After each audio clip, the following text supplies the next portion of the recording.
कोटि कोटि नमन। श्री योग वशिष्ठ की स्थिति प्रकरण में चल रहा है कि वशिष्ठ जी राम जी को कल बता रहे थे कि राजस से सात्विकी कैसे बनते हैं, और जो राजस से सात्विकी बनते हैं तो वो कर्म कौन से करते हैं। वो हमेशा ही देखो सात्विकी कर्म करते रहते हैं, मृत्यु को हर टाइम वो याद रखती हैं और अपने स्वरूप की तरफ उनका हर टाइम, अपने स्वरूप में वो हर टाइम डूबे रहते हैं। अपने स्वरूप को वो कभी भी नहीं भूलते। जैसे मोर मेघ की हर टाइम इच्छा रखता है, ऐसे ही ये जिज्ञासु साधक हर टाइम उनको अपने से बड़ों की, संत जनों की, महापुरुषों की हर टाइम दर्शन की ये इच्छा बनी रहती है, क्योंकि उनका संग करके ही इस संसार को वो पार कर सकते हैं। और ये कैसे कर सकते हैं?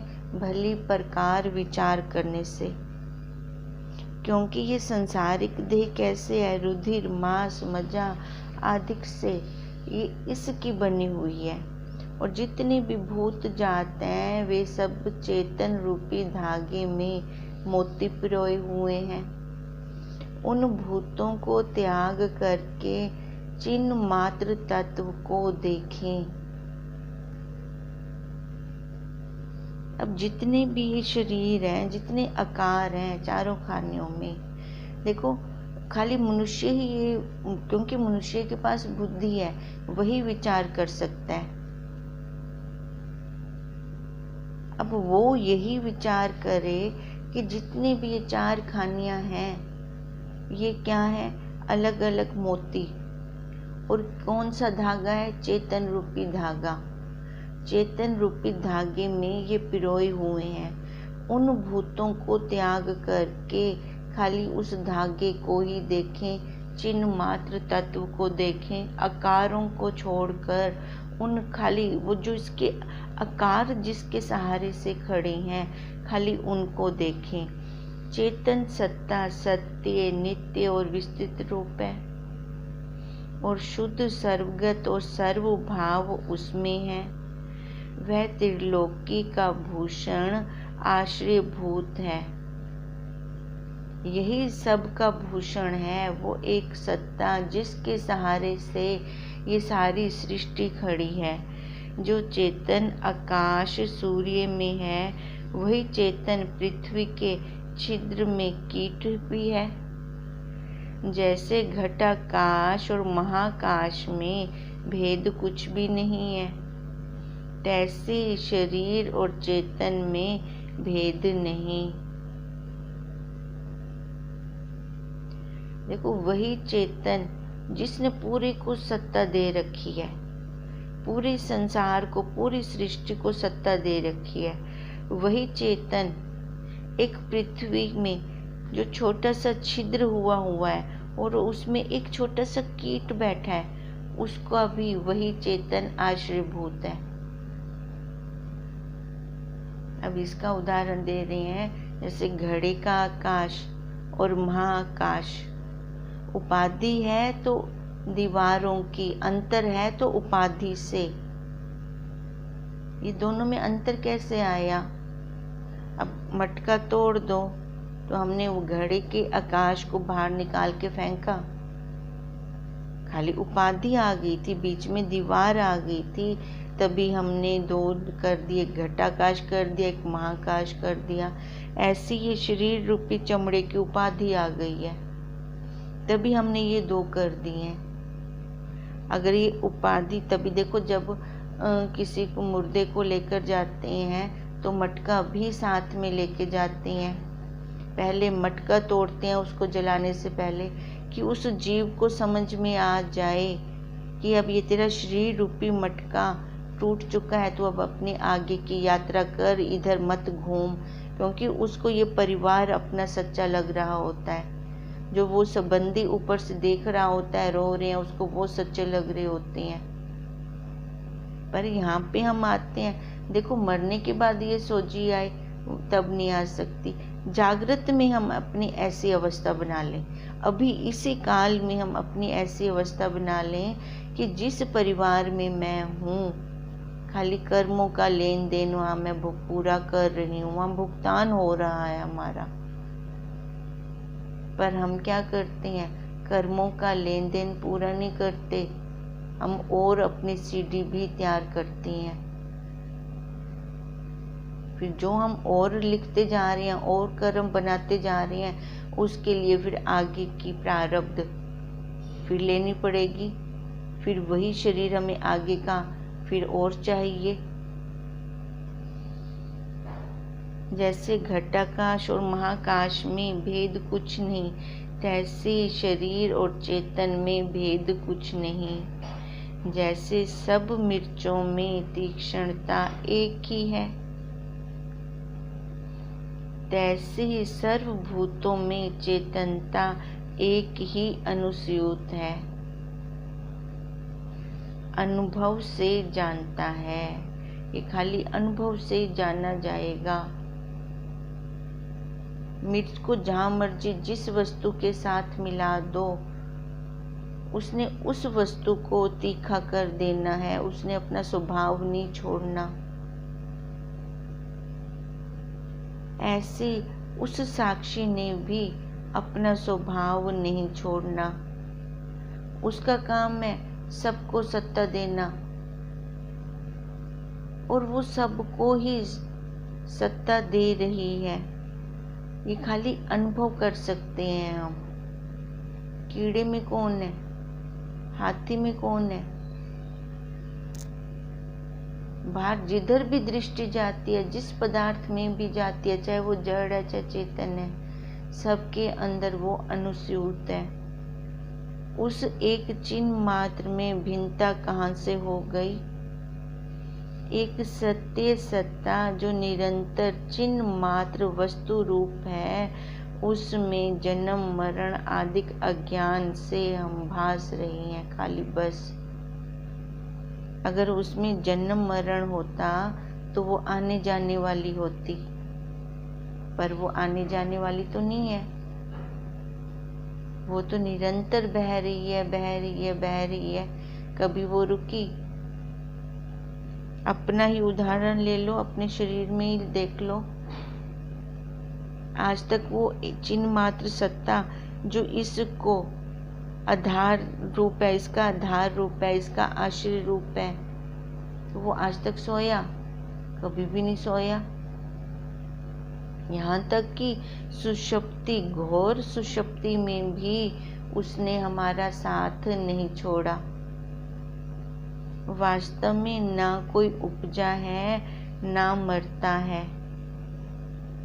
एक आत्म तत्व सदा ज्यों का त्यों स्थित रहता है।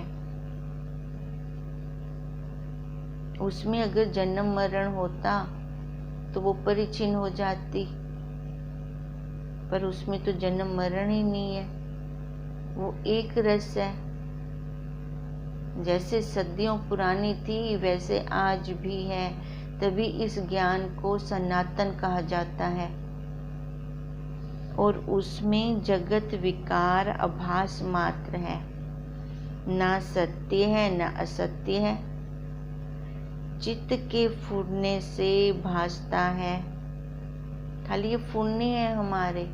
हम अपने फूटनों से हमने अलग अलग अपनी सृष्टि बना रखी है। जब सारे फूटने लय हो जाते हैं, देखो तब कौन सी सृष्टि रहती है। और चित्त के शांत हुए ये शांत हो जाता है। देखो फूटने जब लय हो गए तो ये अपने स्वरूप में है वही, पर बाहर निकल जाने के कारण भटकान में आ गया, विश्व में पड़ जाने के कारण अपने आप को भूल गया। जो जगत को सत्य मानिए तो अनादि हुआ, इससे भी शोक किसी का नहीं बनता। अनादि है, कब से चल रहा है, तो आ रही हैं जा रही हैं इस जगत में। कोई रुका आज तक? कपड़े बदल बदल के आ रहे हैं। हम एक दिन में कितने कपड़े बदल लेते हैं? ये शरीर रूपी कपड़ा बदल के फिर जीव आ रहा है। अगर वैसे लेते हैं तो भी देख लें, फिर भी उसमें शोक नहीं बनता। और जो जगत असत्य मानिए तो भी शोक का स्थान नहीं बनता। सत्य मानते हैं तो भी शोक का स्थान नहीं है, क्योंकि अनादि से ये ऐसे चलता आ रहा है। और अगर इसको असत्य मानते हैं तो भी ये शोक का स्थान नहीं है। इससे दृढ़ विचार करके स्थित हों और शोक को त्यागें, क्योंकि ये दुख, ये परिस्थितियां ही इस जीव को खोखला कर देती हैं। जैसे एक घूण अंदर से लग जाता है, ऊपर से खाली वो हमें छोलिया पूरा दिखाई दे रहा होता है,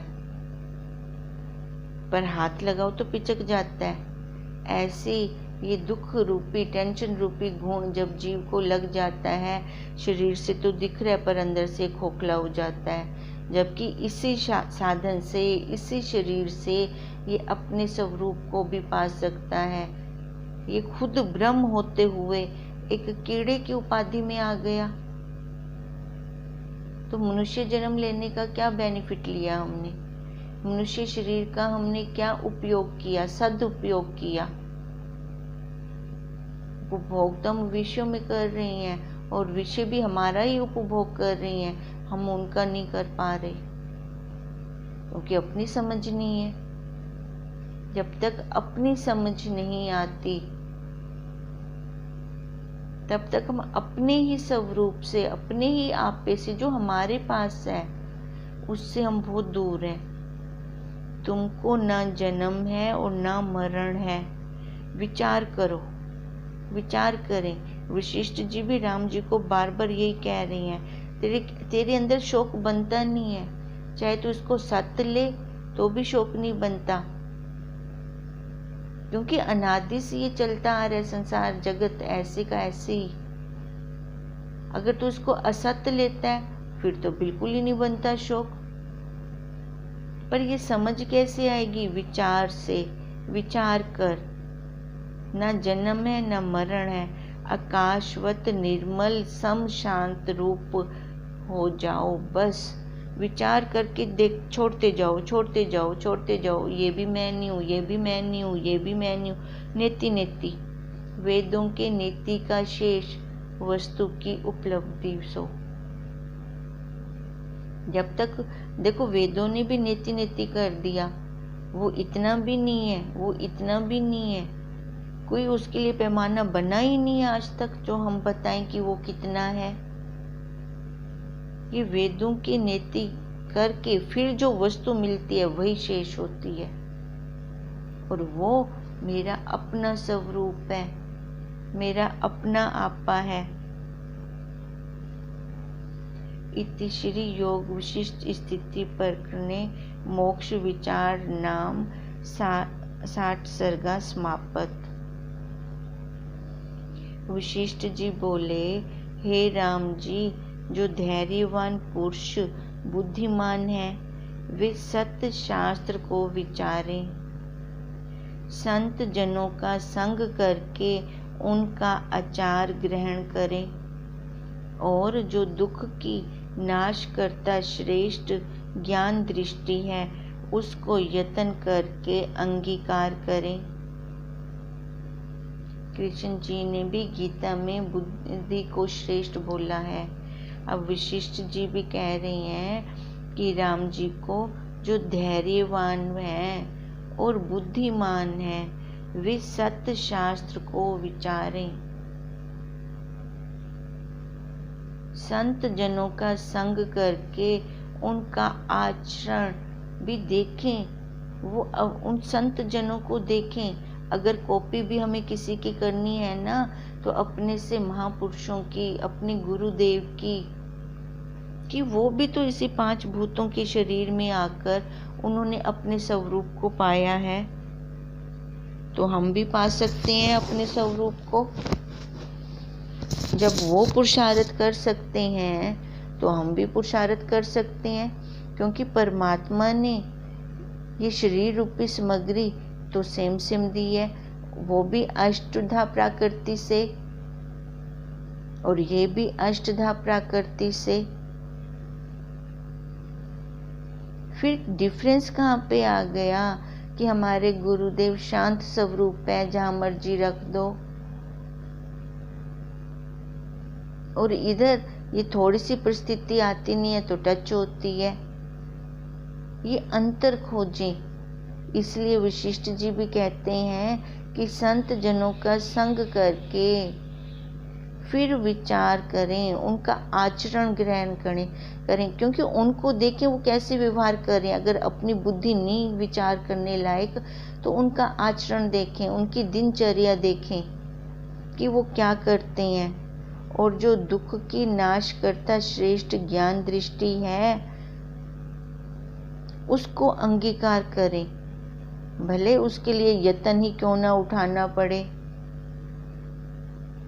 तब सजनता प्राप्त होगी, तब ये सरल बनेगा जीव, क्योंकि बीच में ये अपनी अपनी मारता रहता है।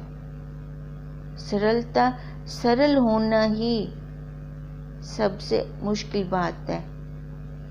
अब अगर ये सरल हो जाता है, सरल मतलब इसका स्वभाव सरल हो जाता है, फिर तो कुछ भी नहीं। फिर तो जीव ऐसे हो जाएगा, जिस बर्तन में पानी को डालो वो वैसी शेप ले लेता है। फिर ये भी इतनी फ्लेक्सिबल हो जाता है, फिर जैसी मर्जी परिस्थिति आए उसके अकॉर्डिंग अपने आप को ढाल लेता है। वो यहाँ पे ये यत्न नहीं करता कि सामने वाली परिस्थिति मेरे अकॉर्डिंग चले। अरे भाई क्यों चले, वो पर की स्थिति है, वो क्यों चलेगी। अपनी स्थिति को ऊपर करना है हमें। हम पर की स्थिति पर स्थिति, हम दूसरों की स्थिति क्यों ऊपर करें। अपने सिर पे मैं अपना हाथ रख सकती हूँ, अपनी स्थिति को ऊपर करूँगी मैं। तो इतनी फ्लेक्सिबिलिटी अपने अंदर होनी चाहिए। जो मर्जी परिस्थिति आ जाए, जो मर्जी हाल हो जाए, हम खुश हैं, प्रसन्नता जाए ना, क्योंकि अपना स्वरूप तो अपने पास है, वो तो कोई छीन ही नहीं सकता हमसे। संत जन जो विरक्त आत्मा है उनसे मिलकर जब सत्य शास्त्र को विचारें तब परम पद मिलता है। देखो संसारियों के साथ बैठ के हमें ये ज्ञान नहीं मिलने वाला। पत्ता एक पत्ते को, जो खुद पत्ता है वो दूसरे पत्ते को क्या सहारा देगा। वो बेचारा तो खुद ही झूल रहा है। तो ये ज्ञान हमें कहाँ से मिलेगा। जो पहले इस मार्ग पर चले होंगे उनसे ही हम ये ज्ञान प्राप्त कर सकते हैं, जिनको पहले से ही वैराग्य प्राप्त होगा। जो विरक्त आत्मा होंगे उनसे मिलकर जब हम सत्य शास्त्र लेते हैं ना, तो अर्थ सहित लेते हैं फिर। और संसारियों के साथ लेंगे, वो अर्थ का अनर्थ निकाल के देंगे। नहीं तो ये शास्त्र तो मार्केट में मिलते हैं, फिर क्यों नहीं हमारी बुद्धि में बैठते। जब हमें गुरुदेव पढ़ाते हैं फिर ही ये सारे राज क्यों खुलते हैं। कभी विचार किया हमने। विचार करें क्यों खुलते हैं, क्योंकि पहले उन्होंने ये सारा पिया होता है, उनकी हड्ड बीती होती है। उनके आगे ये सारे शास्त्र, ये विद्या खुल जाती है। संतों के आगे खुलते हैं ये राज। फिर संतों का संग हमें करना चाहिए, चाहे उसके लिए हमें अपने ऐशो आराम को भी छोड़ना पड़े, छोड़ दें, क्योंकि वो शरीर का है आराम। मेरे को अपना साक्षी रूप का चाहिए, अपना सत्य चाहिए, जो मेरी अपनी बात करे, मेरे को उनका संग चाहिए। जब बुद्धि में ये बात दृढ़ हो जाती है तो देखो फिर यत्न करके भी हम उन संत जनों का संग लेते हैं, फिर सज्जनता स्वतः आती है। संत जन जो विरक्त आत्मा है उनसे मिलकर फिर सत्य शास्त्र को विचार करते हैं, तब वो परम पद मिलता है। संग का रंग बहुत जल्दी चढ़ता है। 2 दिन संसारी के साथ बैठ जाओ, पता चल जाएगा, हाय तौबा हो जाएगी। घर आते ही इच्छाओं का भंडार आ जाएगा अपने सामने, ये भी चाहिए, ये भी चाहिए, ये भी चाहिए, वासनाएं खड़ी हो जाएंगी। और 2 दिन किसी संत का, किसी तपस्वी का संग करके आ जाओ, वो भी हमें दिखाई देता है, उनकी ऑरा अटैक करती है। फिर घर आते हैं तो वैराग्य होता है, कुछ भी नहीं अच्छा लगता। अब ये संग की बलिहारी है, तो इसलिए हमें हमेशा संग किसका करना चाहिए? विरक्त आत्मा का। उनसे मिलकर सत्य शास्त्र पे विचार करना चाहिए, तभी परम पद की प्राप्ति होगी। हे राम जी, जो पुरुष सत्य शास्त्र का विचारने वाला है और सज्जनों का संग तथा वैराग्य अभ्यास अंदर संयुक्त करता है, वह तुम्हारी न्यायी विज्ञान का पात्र है। जिसने ये अपना हड्ड बीती कर लिया, देखो हड्ड बीती तो हमेशा तब होती है जब हम अपने संतों का संग करते हैं। हमारे गुरुदेव ने भी तो अपने गुरुदेव का संग किया, तभी तो हमारे गुरुदेव के अंदर इतनी विलक्षणता आई। हमने अपने गुरुदेव का संग किया, क्या हमारे अंदर भी इतनी विलक्षणता आई? अपने नंबर आप लगाएं। हमारा तो पल पल में एग्ज़ाम है। देखो बच्चों के एग्ज़ाम होते हैं तो वो डेट शीट पहले आती है, डेट भी बता देते हैं, इस डेट को यहाँ तब से शुरू है, अब ख़त्म है। अपने एग्ज़ाम्स तो ऐसे होते हैं कि डेट शीट नहीं आती, वो चाहे जब मर्जी एग्ज़ाम ले ले, पर अपनी तैयारी हर टाइम होनी चाहिए। और अपना सिलेबस है भी तो कितना स्मॉल, छोटा सा है और इतना सरल। खाली देव मत मानो अपने आप को, फिर वो जब मर्जी एग्ज़ाम ले ले। ये एक छोटी सी कुंजी दी हुई है गुरुदेव ने हमें, खाली तू इसी को याद रख, यही बुद्धि में बिठा के रख कि मैं ये रंग रूप आकार वाली देह नहीं हूँ, मैं सत्य चित्त आनंद हूँ, मैं साक्षी हूँ, मैं आत्मा हूँ। फिर देख, जो कोई भी परिस्थिति आए तेरे को टच ही नहीं हो सकती, तू सब परिस्थितियों का बाप बन जाएगा। खाली यही बुद्धि में दृढ़ कर लें। तो देखो ये हमारे संतों ने अपने संतों का संग करके ये दृढ़ता की होती है और अपनी हड्ड बीती की होती है। अब यही वशिष्ठ जी राम जी को भी कह रही हैं कि वह तुम्हारी न्याय विज्ञान का पात्र है। मतलब अपना प्रैक्टिकल करो, अनुभूति करो। श्रवण करने में कुछ और है, मनन करने में कुछ और है। जब हम निध्यासन करते हैं ना, फिर वहाँ पे कुछ और हो जाता है। जब निध्यासन मतलब विज्ञान, विज्ञान मतलब प्रैक्टिकल। जब हम प्रैक्टिकल करते हैं,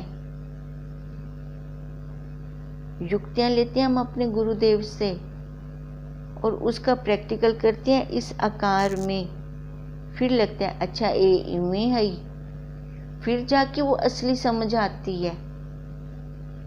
जब वो एक बार आ गई ना असली समझ, तो वहाँ से हमें कोई हटा नहीं सकता, क्योंकि अब वो मेरी खुद की हड्डबीती बन गई। तुम तो उदार आत्मा हो और धैर्यवान के जो गुण शुभ आचार हैं उनके समुद्र हो। निर्दुख होकर स्थित हो वो। हम अपनी वैल्यू स्वयं नहीं डाल रहे, हम अपने आप को पहचान नहीं रहे कि हमारे अंदर कितनी पावर है। हम एक बार पहचाने उस पावर को, फिर हम निकाल सकते हैं वो पावर। कैसी पावर है हमारे अंदर?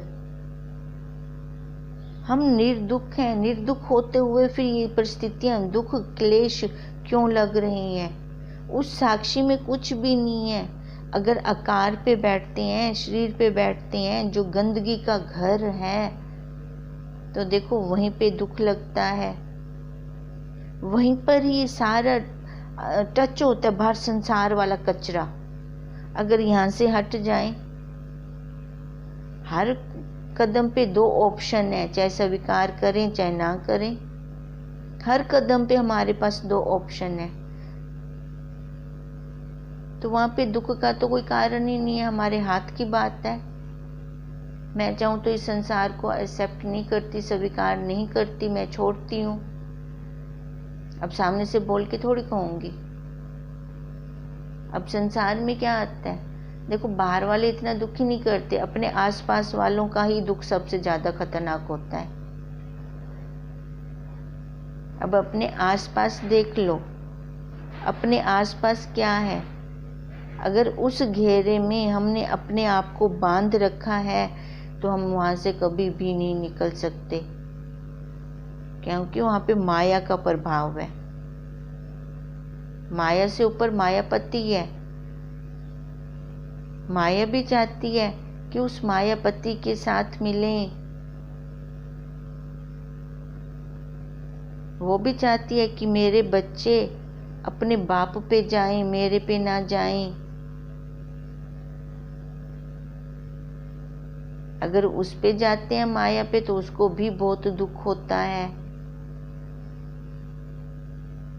अब ये हमारे हाथ की बात है कि ये संसार रूपी माया में जाएं, ये अपने साक्षी स्वरूप अपने बाप पे जाएं।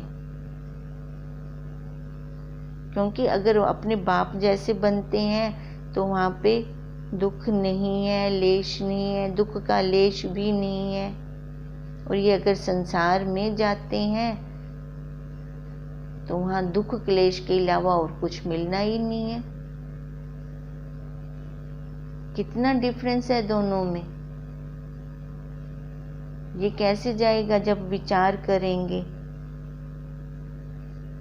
इसलिए वशिष्ठ जी भी राम जी को बार बार कह रही हैं कि तुम उदार आत्मा हो और धैर्यवान के जो गुण शुभ आचार हैं उनके समुद्र हो।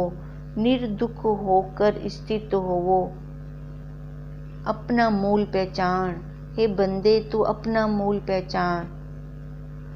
अब राजसी से सात्विकी और मननशील हुए हो, फिर ऐसे दग्ध रूप संसार में दुख के पात्र ना होंगे। पक्की दृढ़ता कर लें कि अब मैंने अपने स्वरूप को जान लिया है कि दुख का कारण क्या था, उसकी जड़ मेरे हाथ में आ गई है। अब ये राजसी से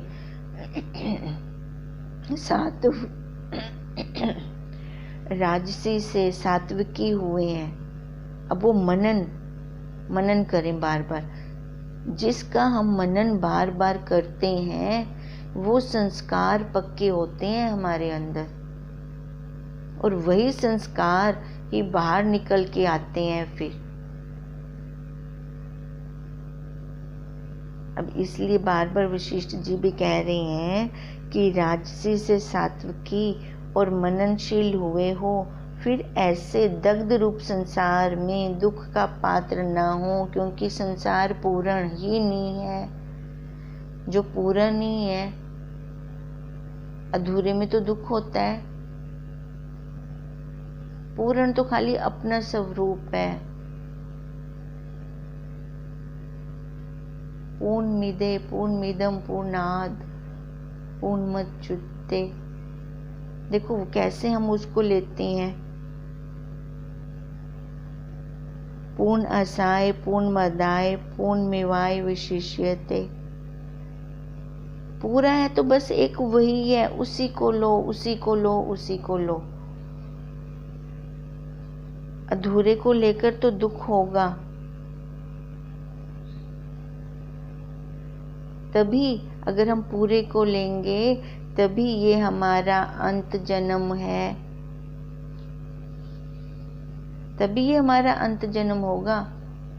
फिर हम संकल्प भी तो रोज छोड़ते हैं, ये मेरा लास्ट जन्म है, ये मेरा लास्ट जन्म है। अब लास्ट जन्म के लिए लास्ट वाला पुरुषार्थ करना होगा। ओम हरि ओम तत्सत, हरि ओम तत्सत, हरि ओम तत्सत।